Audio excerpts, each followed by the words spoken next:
जीत हासिल करना बड़े अजाबों से गुजरने का नाम है। उस जीत को बरकरार रखना, उस फतह को बरकरार रखना और मद्दे मुकाबलों की सफों के अंदर अपनी हैसियत से, अपनी जिस्मानी रूहानी हैसियतों से जलजले खड़े करना, ये बड़े मुश्किल काम है बेटा। इसके लिए अल्लाह भी चाहिए, बगैर अल्लाह के नहीं पहुंच सकता तू। इसके लिए जंगों में तुझे अपना नबी लाना पड़ेगा, तुझे अल्लाह लाना पड़ेगा जंगों के अंदर, तुझे सहाबा किराम, ताबईन और अपने असलाफ की 1200-1500 साल की तारीख लानी पड़ेगी, और तुझे अपना आप लाना पड़ेगा, और तुझे अपने दौरे हाजिर के लोग लाने पड़ेगे, तुझे पूरी कायनात लानी पड़ेगी अपनी जिंदगी के अंदर एक कदम बढ़ाने के लिए। तो अगर लोग नहीं आए, काफिला बड़ा नहीं हुआ, लोग मुझसे सवाल करते हैं बच्चे, मैं इतना सा हूं और असबाब नहीं है। और बेटा असबाब को तेरी जरूरत है, तुझे असबाब की जरूरत नहीं है। असबाब तुझे बुलाएंगे एक टाइम पर, असबाब खुद बुलाएंगे तुझे। तू क्यों असबाब का मोहताज हो रहा है इस टाइम पर? क्यों नहीं कलेजे में वो रूहानियत उतारता कि अल्लाह 600 पर वाला आज भी उतारे तेरे लिए नीचे। ममन यत्तकिल्लाह यजअल लहु मखरजा, 4 दरवाजे बंद हो, 5वां दरवाजा खुले तेरे लिए। लिमिटेशंस में मुमकिनात पैदा हो तेरे लिए, ये तो तेरी रूह कायल करेगी। बच्चे मुझे कहते हैं हमसे मुनाजरा नहीं होता, हमसे मुनाकशा नहीं होता, हमसे डिबेट नहीं होती। सुन कुरान की आयत पुत्र, अल्लाह कहता है तू परहेजगारी अपना, तू गॉड कॉन्शियसनेस अपना, तू लिल्लाहियत अपना, तू तफक्कुर अपना, तज़क्कुर अपना, तदब्बुर अपना, मैं तुझे दलील दे दूंगा मुकाबला करने के लिए। हमारे यहाँ रविश है लोगों को तब्दील करने की। पहले खुद से तो जंग लड़ ले मेरे भाई, फिर दुनिया से जंग पे उतर जाएं।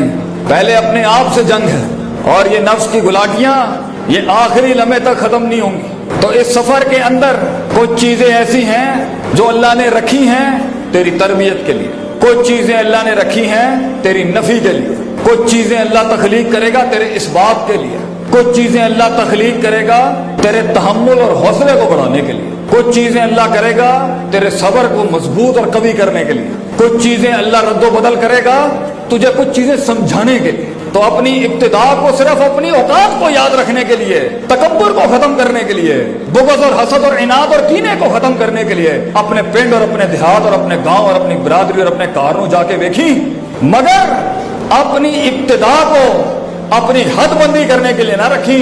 अरे तू तो बना है दुनिया में चमकने के लिए, आप बने हैं चमकने के लिए भाईजान, क्यों हल्का ले रहे अपने आप को? जो अपनी इज्जत नहीं करता वो गैरों से अपनी इज्जत क्या मनवाएगा? तो बेटा अपनी जिंदगी पे तेरा कंट्रोल, मंजिलों के ऊपर वो रसाई, लोगों की वो ताईद, जिगर कलेजों का वो इल्हाक तेरे साथ तब होगा जब तू अपनी रूहानी लिहाज से भी अपने आप को ठीक करेगा, जिस्मानी फिटनेस का भी ख्याल रखेगा, तफक्कुर तदब्बुर को भी मजबूत रखेगा, उस्तादी शागिर्दियों को भी बाप गरम रखेगा, सियासत को भी समझे। तूने वो ज़र्फ अपनाना है, लोगों ने तेरे गोश्त और खून चूसे होंगे, काटे होंगे, तुझे जब अल्लाह वो क़यादत और वो वकार देगा, तूने ये काम नहीं करना बेटा।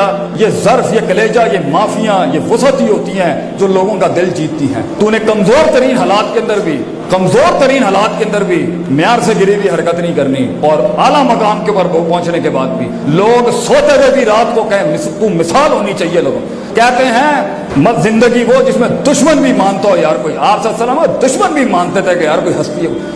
जिंदगी तुझे ऐसी गुजारनी है बेटा कि तेरे दुश्मनों के ईवानों के अंदर भी तेरी तारीफ के बाब गूंजते हो। ज़र्फ बड़ा रखना, कलेजा बड़ा रखना, माफी बड़ी रखना, वसअत बड़ी रखना, जब गिर जाए यही जुमला कहना, मैं घर से नहीं कमा के लाया था सब, तुझे इसी धरती जमीन और कायनात ने दिया था बेटा। लुट भी गया तो क्या हुआ, एंड में अपने साथ अगर जीना सीख गया तो शिकस्तों में, गारों में भी इंसान उठा लेगा।